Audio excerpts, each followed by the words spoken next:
Hello, friends, comrades, and interested others. I'm back with a new video today, and I'm continuing with the last video of just offering tips and tricks for people who are new to community organizing and activism. So we're just going to jump right into it with tip number one. Don't try to be perfect and don't expect other people to be perfect. This is a real movement killer. It's a real demotivating thing. If you are engaging in activism from a place where you need yourself to be perfect and you're not able to like make mistakes or handle making mistakes, or you need other people to be perfect, and you get kind of like thrown or like not want to continue organizing if you're in an environment where mistakes are being made or there's conflicting personalities or things like that. So any initiative you are ever going to be involved in is not going to be perfect. People are going to make mistakes. There are going to be people there whose personalities you don't necessarily mesh with. Um, there are going to be people there who are occasionally rude or inconsiderate. People are going to step on other people's toes. You yourself are going to make mistakes. You yourself are occasionally going to be rude or inconsiderate or step on people's toes. And that just has to be factored in. Like, you just have to approach your participation in organizing with a lot of self-compassion and also a lot of compassion for other people, because if you only want to do work that's perfect, then you're going to be doing about this amount of work. Like, perfection is not something that you can expect or even aim for, and you're just going to spend a lot of time just working around the difficulties of human interaction. I like to take a very kind of trauma informed perspective on things, and like, we are living in a deeply traumatized world. Even people, I will say, who are, in more privileged positions, like, there are all kinds of intergenerational traumas and land-based traumas and cultural traumas and alienation traumas and personal traumas and traumas in families and traumas from having experienced violence and traumas from having experienced depression. Like, we are all mentally ill. And that's not just people in activism, that's people in the world. We are all very deeply traumatized people who are trying to, reduce the amount that we are traumatizing other people. And so just be kind to yourself and be kind to other people, and don't expect people to be perfect, and don't like shame or go after people for when they're not perfect. Try to handle your mistakes with grace and try to handle other people's mistakes with grace. Um, and just like focus on improvement and self-reflection and things like that. And so, following off of that, tip number two is take a strengths-based approach. So focus on your own strengths, focus on the strengths of other people, and acknowledge and appreciate and verbalize appreciation for those strengths. So, again, if you're coming into community organizing and you're not good at something, something that people value, don't focus on that. Focus on the things that you can do. Focus on the things that you do well. Focus on your small accomplishments. Like, really, I feel like activism can get weighed down in a lot of pessimism and cynicism, and no matter what happens, it's never good enough. Um, and I get that. I'm not trying to invalidate that or say that that's not a real place to be in or a perspective to have, but it's really hard to keep up momentum in a movement if you're constantly focusing on your weaknesses, other people's weaknesses, and movement weaknesses. You need to focus on your strengths, other people's strengths, and the movement's strengths, and acknowledge that and verbalize that. Make people feel appreciated, make people feel seen. Don't just kind of like let everyone around you kind of like work away and work themselves to exhaustion without saying that you see that. Like, say that you see the work that people are doing. And yeah, I feel like acknowledgement and mutual support is just really, really important. Tip number three, and I know that this is going to be controversial, values are more important than ideology. I'm just going to let that sink in for a minute. Values are more important than ideology. I learned this a lot through my rather sectarian anarchist organizing earlier on in my movement experience. I was very insistent on only organizing with other anarchists. And I have come to a much different place at this point where, I have spent a lot of time in anarchist spaces and been very disappointed by a lot of the people there. And not that's not an anarchist specific thing. I'm not saying anarchists are uniquely disappointing, but I'm just saying if you are, forming your political connections based purely on like what team are people rooting for, like I feel like ideological alignments, especially in North America, don't often actually have a lot of like material basis for what that means for a person. Like people often might not even be involved in any kind of organization that's related to that ideology. A lot of the time, as my friend Charlotte put it, it's kind of like what sports team you're rooting for. Or it's based on like you have an idea about some past event that happened in like Soviet Russia or in during the Kronstadt or something like that, and you're making really hard line personal and political judgments about other people based on their opinions about a historical event that none of you were implicated in. And oftentimes it's also like people of different political ideologies on the left will kind of like really vilify each other because everybody thinks that they're operating with the same record of history and making different judgments based on the same information. Whereas what I've actually found is that people of like vastly different political ideologies on the left are usually actually functioning with different sets of information. So like anarchists a lot of the time don't have the same information about like Soviet Russia or something like that that Marxist Leninists have. And I'm not even saying that like which is right. I'm not a historian, I'm not an expert, and I tend to just like stay out of those historical conversations when I feel like I don't have enough information to have an opinion about it. Um, but yeah, don't assume that people who have different ideologies than you on the left are like evil people. People are often functioning with just very different sets of information. Um, and I have found that personally, starting to organize with people on the basis of shared values has been a lot more productive for me, and a lot safer for me, and a lot more fulfilling in like every way. And so, like I still do identify somewhat as an anarchist. I feel less, but again, I feel less loyal to that identity than I do feel loyal to my values of, you know what I mean? I really prioritize honesty and integrity and, a focus on decolonization, um, a focus on like ecological sustainability. Like those are the values that I have that inform my politics. And I would rather work with a Maoist who had a really strong decolonial analysis and shared my values than work with another anarchist who didn't share any of my values. And that's what I've found through that kind of sectarian organizing, is that most of the time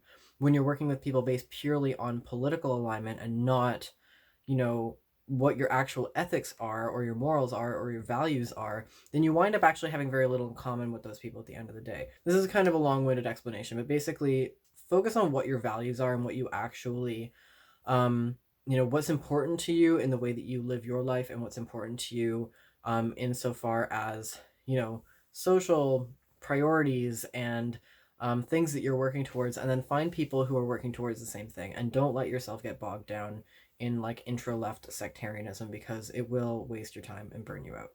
Tip number 4 is be transparent about your social and class position. And I know that this can be like a tricky one sometimes, because I find that regardless of people, like where people are kind of at, a lot of the time people don't have a very accurate assessment of what their actual social and class position is. But speaking from my personal perspective, as someone who is white and someone who is from a middle class background, like I went through a phase, like this is very much a self-reflection tip as well. Like I definitely went through a phase for a number of years where I would verbally identify as poor because I was low income, um, and like on disability and stuff like that. And I really had this self concept of myself, or this concept of myself as being a very marginalized person. And I really like moved through space and talked about myself and my life in those terms. And I feel like with the way that, identity politics and things like that tend to be mobilized in social justice spaces sometimes, people can feel, even without knowing it consciously, that they have to kind of claim the most marginalized identity or the most marginalized, way of being that's possibly accessible to them, just to kind of like feel like it's okay for them to like talk and take up space. And that's a really unfortunate thing because I feel like, especially a lot of middle class people don't understand what it means to be middle class and will position themselves as being poor, for being low income, and not understand that like wealth is not just money, wealth is not just income, and also class is not just money or income. And so, and I do acknowledge like there's a lot of leftists who will kind of like get up in arms about this and be like, there's only two classes, it's the bourgeoisie and the working class, and there's no, there's no subclasses or like variation in there. And I just personally disagree with that. I do agree that fundamentally there is the bourgeoisie and the working class, but historically speaking and socially speaking and practically speaking, if you don't acknowledge the role that the petit bourgeois plays in protecting the bourgeoisie from the working class, then you've got kind of a messed up class analysis, to be honest. The petit bourgeoisie is another word for the middle class, and that includes people who are managers, people who have hiring and firing ability at their workplace, people who are like corporate climbers, people who are in the professional class. So they may be a worker in the sense that they're an employee, but they have a certain set of professional skills that require a high level of education that allows them to have more power over their working conditions than the rest of the working class does, the so-called unskilled working class. So within the working class, there is that very important distinction of, the managerial class, the professional class, the middle class, also like small business owners who do work in their business, but also have employees. Like those are all people who are members of that middle class. And so I think it's really important, for people who are in the middle class or people who are coming from that background to acknowledge that and to understand that while they are in the working class, they have a very different experience, possibly from other members of the working class. And I don't think that it's actually helpful. Like, to have a working class identity is good, but to obfuscate or erase the subclass differences that exist within the working class actually, I believe, prevents us from being better allies to each other.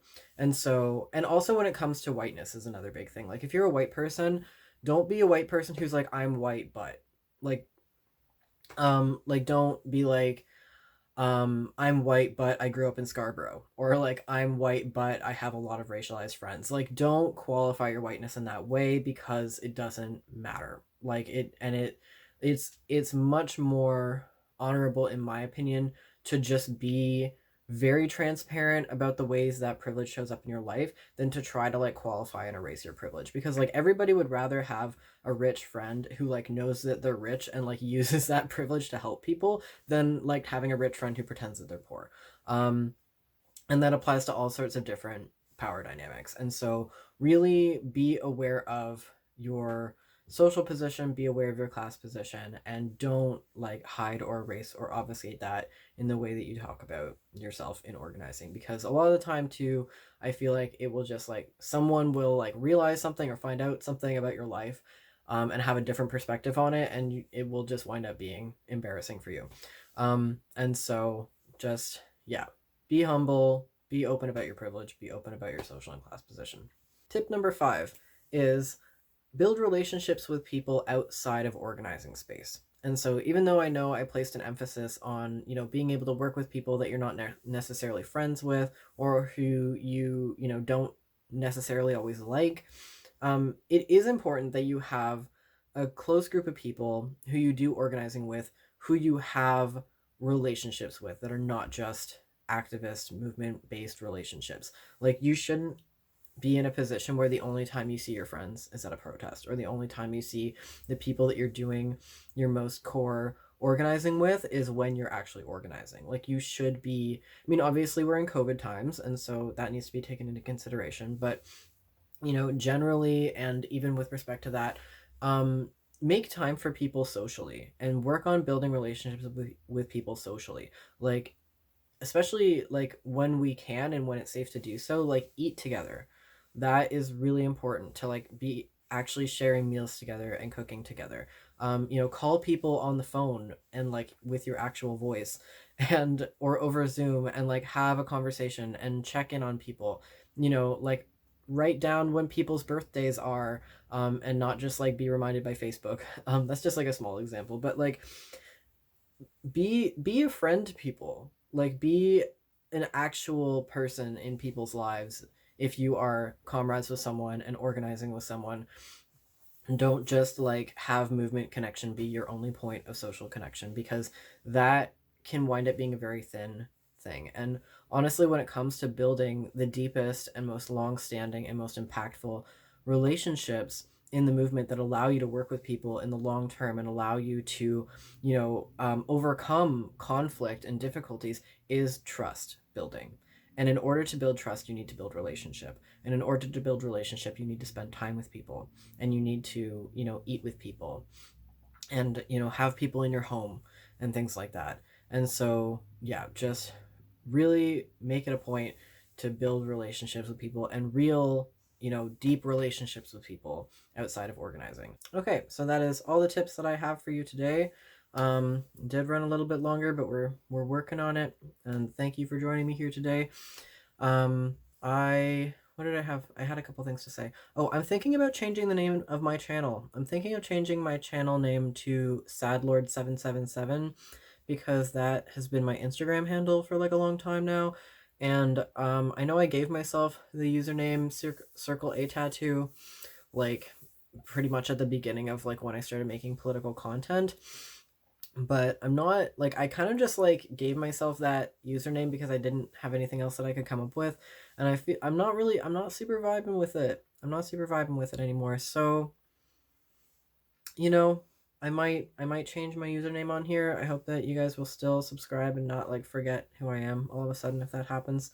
Um and yeah, I'm just gonna like plug my Patreon, plug my PayPal. So if you have a couple bucks that you can support me as a monthly donation, that'd be great, or even as a one-time donation on PayPal. I will include those links in the description along with my social media. I will also include the link to my upcoming trans allyship webinar that's happening on January 14th. So if you want to learn more about trans stuff and how to be an ally, it's a very in-depth workshop that costs between 15 and 45 bucks depending on how much you want to spend on it. So check that out. And yeah, that's all I have for today, and I will be back with another video about this probably in the next couple weeks. So take care, have fun, peace out.